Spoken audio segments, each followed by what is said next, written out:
భూముల్ని అడ్డగోలుగా ఇప్పుడున్నటువంటి కూటమి ప్రభుత్వం వాళ్ళకి నచ్చిన వాళ్ళకి ఇచ్చుకుంటుంది. ఇచ్చింది ఏ స్వాతంత్ర సమరయోధుడికో లేకపోతే ప్రజలకో ఇచ్చారనుకోండి, నేను కూడా ప్రశ్నించను, మీరు కూడా ప్రశ్నించాల్సిన అవసరం కూడా లేదు.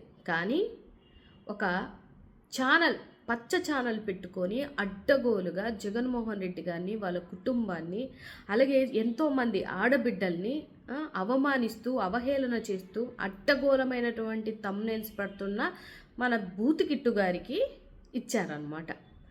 70 సెంట్లు వచ్చేసి దగ్గరగా 70 సెంట్లు, 50 సెంట్లు వచ్చేసేమో ఏబిహెచ్పి భూమ్స్, 20 సెంట్లు వచ్చేసేమో ప్రభుత్వం భూములు. ఎవడు సొమ్మని ఇచ్చేస్తున్నారు సార్?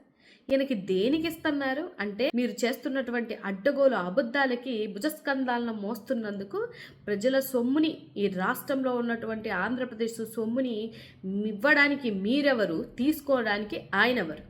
గతంలో కూడా ఇలాగే చేస్తే 2020లో జగన్మోహన్ రెడ్డి గారి హయాంలో వాటిని రద్దు చేయడం జరిగింది. మళ్ళీ ఇలా చేస్తే కూడా రద్దు చేయడం జరుగుతుంది.